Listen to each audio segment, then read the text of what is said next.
c'est en termes de positivité là, dans une équipe. Voilà, tout le monde peut louper, il faut aller vraiment travailler ensemble. Voilà. Il a parfaitement servi avec la petite couche de sang. Youssef Msakni avec de la réussite certes, mais ça fait partie du jeu. C'est lui qui permet aux Aigles de Carthage de débloquer ce derby du Maghreb. Ouais, qu'est-ce qu'il a? Peut-être m'a-t-il entendu Msakni, je ne pense pas, mais en tout cas, c'est un joueur qui a la capacité, même le devoir de faire les différences. Il a trouvé en mouvement cet espace intelligent et intéressant pour aller sur cette touche. On l'a vu avec ce relais que Ferjani s'assied intelligemment, le petit départ, cette petite touche, l'intention de centrer, l'intention a été récompensée pour les Tunisiens et Msakni. Et ça va certainement faire plaisir à Del Chedli qui avait aussi fustigé un petit peu la performance au premier mi-temps du milieu de terrain de l'Ekriwa au Qatar. Ah, c'est terrible. C'est terrible pour Aïssa Mandi, le capitaine des Fennecs. C'est lui qui vient tromper Malek Asla sur ce centre de Youssef Msakni. Mais que dire de la petite louche de Ferjani Sassi pour lancer Msakni qui derrière fait la différence avec beaucoup de réussite, c'est vrai, mais permet à la Tunisie de mener 1-0. Et le moins possible. La tête de couleur elle est manquée. Cette remise de la tête avec Kazri. Kazri qui peut contrôler. Kazri approché. Wabi Kazri penalty en faveur des Aigles de Carthage. Et peut-être le carton rouge pour Fawzi Goulam. Suite à cette remise de la tête manquée à destination de Malek Asla. Oh, c'est terrible pour les Fennecs. Oh, il regarde l'emplacement, monsieur Camille, l'emplacement de la faute pour déterminer la couleur du carton. Ça peut être terrible pour les Algériens. Ça peut être terrible.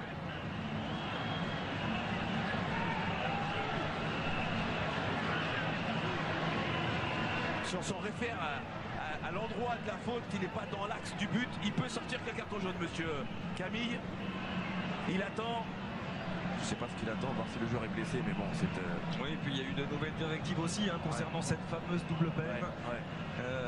S'il les applique, il devrait s'en sortir avec un jaune, simplement Fawzi Goulam. On va voir la décision de monsieur Camille. Alors, pour nous parler de centrale des Seychelles qui rappelle le latéral du Napoli.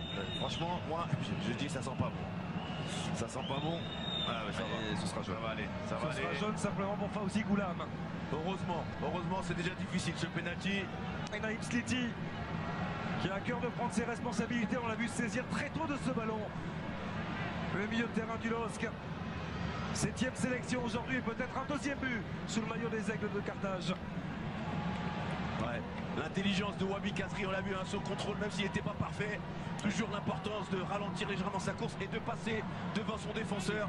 Et là, Fawzi Goulam, malgré l'intention de ne pas vouloir commettre l'irréparable, n'a eu d'autre choix que d'accrocher Wabi Kazri. La concentration Naïm Sliti. Avec Aymen Abdenour qui tourne le dos. Aymen Abdenour. Naïm Sliti, c'est parti, le contre-pied. Le break est fait 2-0 en faveur de la Tunisie face au Fennecs. Coup de tonnerre par rapport à ce deuxième but qui vient assommer les Algériens. Mais la physionomie était quand même dans le sens de ces Tunisiens. Malgré cette erreur de Fawzi Goulam, on la revoit. Un geste compliqué avec un ballon haut comme ça où il faut s'arrêter pour mettre au gardien. Avec à mon avis Asla qui était loin, un dégagement en tribune encore une fois. C'est un geste des fois qui peut sauver une équipe et derrière la qualité technique du Lillois, le plat du pied et sécurité, celui qu'il fallait effectuer pour mettre les Tunisiens sur les bons rails. C'est terrible pour Fawzi Goulam, vous l'avez rappelé très justement Brahim, mais à partir du moment c'est vrai où Kazri parvient à orienter son ballon, à mettre son corps devant le latéral du Napoli, il ne peut plus le toucher, même si il ne le touche pas volontairement Fawzi Goulam. Il est superbe, il a fait la différence. Marez pour retrouver Adel Kedira, le centre en retrait avec Sofiane Ali. Ajusté Sofiane Ali et il vient complètement relancer les Fennecs. Dans ce temps additionnel, il restera encore 5 minutes quasiment à jouer. Sofiane Ali, le milieu de terrain d'Anderlecht, qui permet à tout le peuple vert d'y croire encore. Très belle entrée de la part de Sofiane Ali. Encore ce bon travail, on l'a vu sur le côté droit.